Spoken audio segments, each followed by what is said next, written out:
Colin entered the world already marked by chaos. Born in North London, he was just 4 years old when his father abandoned the family after years of unsafe behavior towards his mother, Sandra. The trauma left the young boy plagued by nightmares, screaming fits, and persistent bedwetting.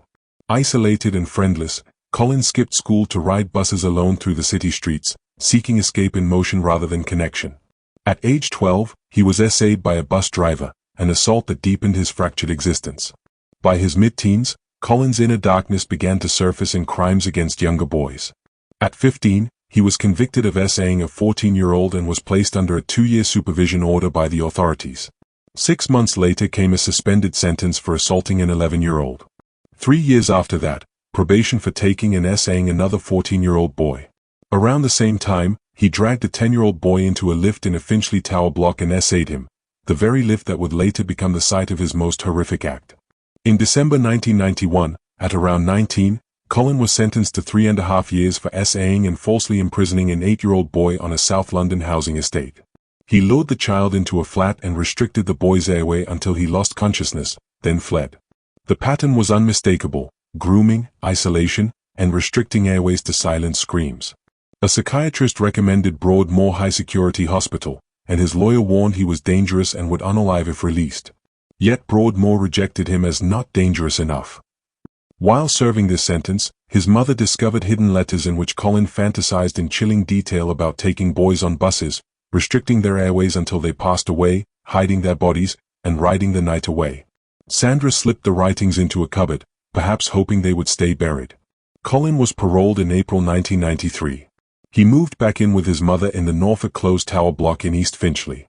Locals knew him only as the doorman, a lonely, unemployed 21-year-old who stood for hours at the entrance, politely holding the door open for residents. 11 weeks later, on the 19th of July 1993, that fragile parole shattered when Colin caught sight of a young boy cycling near his tower block. It was 7-year-old Sean, who lived above the George pub with his mum Lynn, dad John, and big sister Sarah. The family's home sat just a short ride from the tower block on Norfolk Close, and the familiar streets where Sean felt most alive. Sean was soccer mad and supported Arsenal Football Club.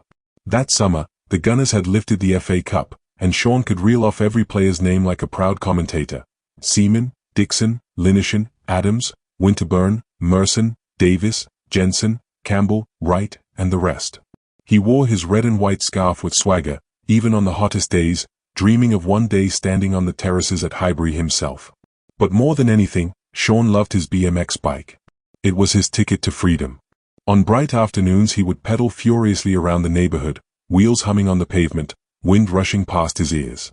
He was a lively, popular boy, quick with a grin and full of energy, the kind of child other kids wanted to play with. Cycling to visit friends in the tower blocks was one of his favorite adventures.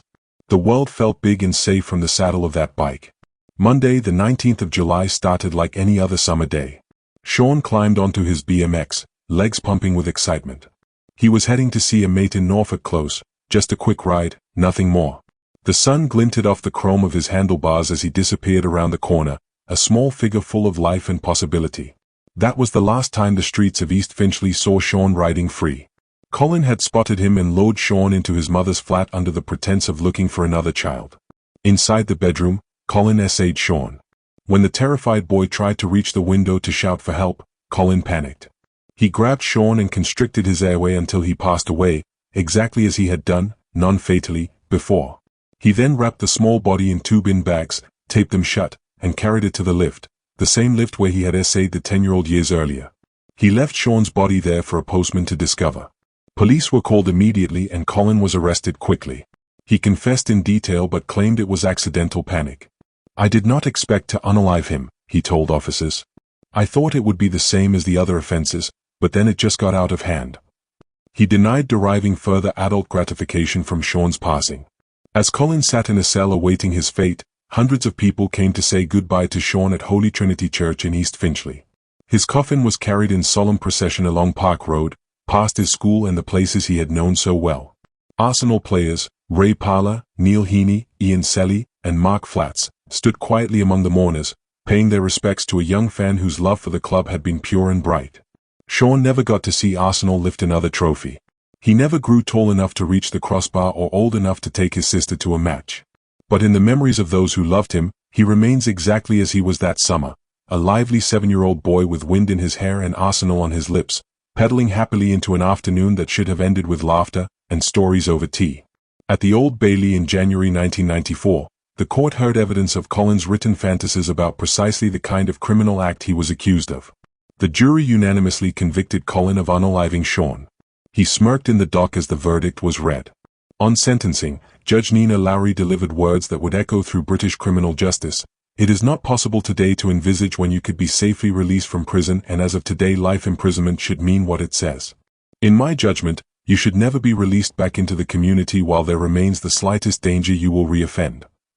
Sean's mother, Lynn, spoke for the devastated family. Never again must a child be unalived by a reprobate. Never again must a family have to suffer this experience, and never again must Colin Hatch be released back into our community.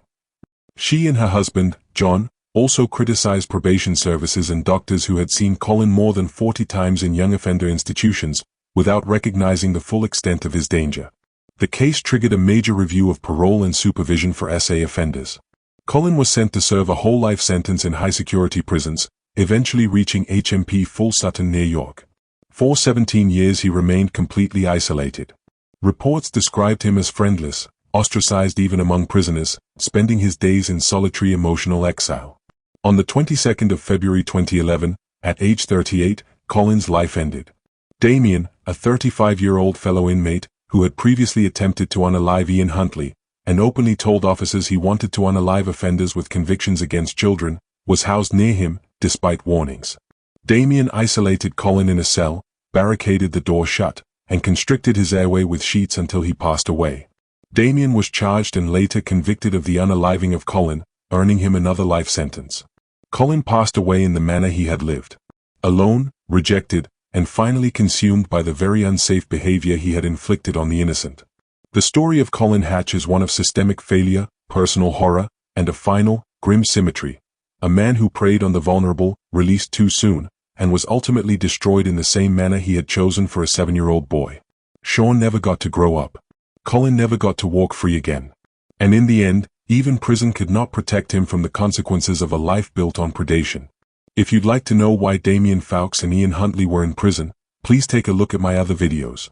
And let me know your thoughts in the comment section.